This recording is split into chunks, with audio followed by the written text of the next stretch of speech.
আজি ইয়াণ্ডাবু সন্ধিৰ ম্যাদ উকলিল এক ঐতিহাসিক দিন। অসম চৰকাৰে ভাৰত চৰকাৰে এতিয়া বিষয়টো আলোচনা কৰিব লাগিছিল। মন্তব্য শৃংখল চলিহাৰ। দিনটো অসমৰ খিলঞ্জীয়াৰ বাবে ঐতিহাসিক দিন। বীৰ লাচিত সেনাই খিলঞ্জীয়া দিৱস যোৱা বছৰৰ পৰা পালন কৰিছে কেন্দ্ৰীয়ভাৱে। যোৱা বছৰ যোৰহাটত হৈছিলে, এবাৰ শিৱসাগৰ জিলাই দায়িত্ব লৈছিলে কেন্দ্ৰীয় সমিতিৰ উদ্যোগত। আৰু আজি হাজাৰ হাজাৰ আমাৰ সৈনিক অসমৰ বিভিন্ন প্ৰান্তৰ পৰা বিভিন্ন জিলাৰ পৰা আহি একত্ৰিত হৈছে। ইয়াৰ পৰাই এটাই বাৰ্তা, অসমৰ খিলঞ্জীয়া মানুহৰ প্ৰভুত্ব থাকিব লাগিব। অসমত অসমীয়াৰ দপদপনি থাকিব লাগিব। কোনো বাংলাদেশী মূলৰ নাইবা বহিৰাগতৰ দাদাগিৰি অসমত নচলিব। এয়া বীৰ লাচিত সেনাৰ স্পষ্ট কথা। বীৰ লাচিত সেনা কংগ্ৰেছ বা বিজেপি কোনো দলৰে দালাল নহয়। আমাক দালাল সজাবৰ বাবে বিজেপি আৰু কংগ্ৰেছৰ IT চেলে সদায় চেষ্টা কৰি আহিছে, কিন্তু সেই চেষ্টা আমি বিফল কৰি আহিছোঁ। শিৱসাগৰত বীৰ লাচিত সেনা অসমৰ খিলঞ্জীয়া দিৱস। বৰ্ডিং খেলপথাৰৰ বিভিন্ন জাতি জনগোষ্ঠীৰ প্ৰতীকী ৰূপত পৰম্পৰা লোকাচাৰ প্ৰদৰ্শনেৰে বাহিৰ কৰা হৈছে জাগৰণ যাত্ৰাৰ। বৰ্ডিং খেলপথাৰৰ পৰা তলাতল ঘৰ বাকৰিত জাগৰণ যাত্ৰা উপস্থিত হোৱাৰ পিছতেই আৰম্ভ হ'ব মুকলি সভা। বছৰৰ পৰা বীৰ লাচিত সেনা অসমৰ উদ্যোগত অসমৰ প্ৰত্যেকটো খিলঞ্জীয়া জাতি জনগোষ্ঠীক সমবেত কৰি অসম খিলঞ্জীয়া দিৱস আমি উদযাপন কৰিছোঁ।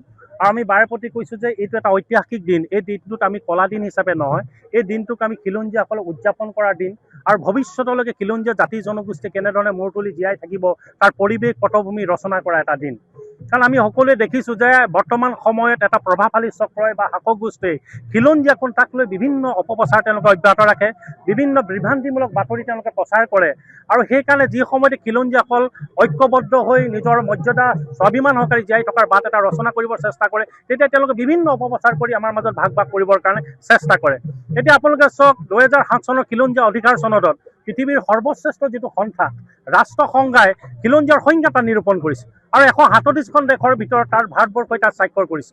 তাত স্পষ্টভাৱে মাৰ্কৰে যিটো খিলঞ্জীয়াৰ সংজ্ঞা নিৰ্ণয় কৰিছে, তাত এটা কথা স্পষ্টকৈ কৈছে যে ঔপনিৱেশিক শাসন ব্যৱস্থা হোৱাৰ আগমুহূৰ্তত তাত থকা যিসকল জাতি জনগোষ্ঠী আছে তাৰ প্ৰাচীন আদিবাসী খিলঞ্জীয়া ভূমিপুত্ৰ বুলি কৈছে।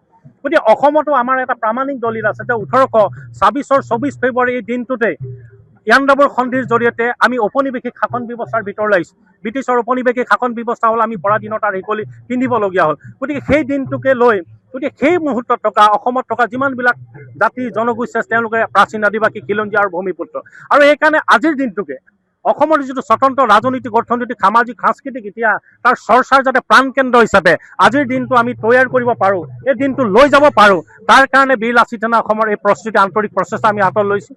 যোৱা বছৰ লৈছোঁ, এই বছৰ আচলতে খুব সুন্দৰকৈ আমি পঢ়াৰ কথা চিন্তা চৰ্চা হৈছিল। কিন্তু জানে যে বীৰ লাচিত সেনাৰ প্ৰায় 50জনকৈ সংগ্ৰামী সতীৰ্থক কাৰাগাৰলৈ নিক্ষেপ কৰা হৈছিল, যাৰ কাৰণে আমি খুব অনুষ্টুপীয়াকৈ আজি হ'লেও আমি কৰিব বিচাৰোঁ। কিন্তু ভৱিষ্যতলৈকে আমি এটা কথাই ক'ব বিচাৰোঁ যে এই ভূখণ্ডত আজন্ম গৃহমীত আমি সদায় মূৰ তুলি জীয়াই থাকিব লাগিব। খিলঞ্জীয়াসকলে মৰ্যাদাসকলে স্বাভিমানসকলে জীয়াই থকাৰ বাটটো সদায় তৈয়াৰ হৈ থাকিব লাগিব। আৰু সেইকাৰণে আমাৰ নিজৰ যিটো স্বতন্ত্ৰ ৰাজনৈতিক অৰ্থনৈতিক সামাজিক সাংস্কৃতিক যিটো ইতিহাস, সেই চৰ্চাৰ যাতে প্ৰাণকেন্দ্ৰ হিচাপে আজিৰ দিনটোক আমি তৈয়াৰ কৰি ল'ব পাৰোঁ, তাৰ কাৰণে বীৰ লাচিত সেনা আহিবলগীয়া আমাৰ সকলো জাতি জনগোষ্ঠীক আস্থা বিশ্বাসেৰে ঐক্যবদ্ধ কৰি আগবাঢ়ি যাব। News desk report and 24 Assam।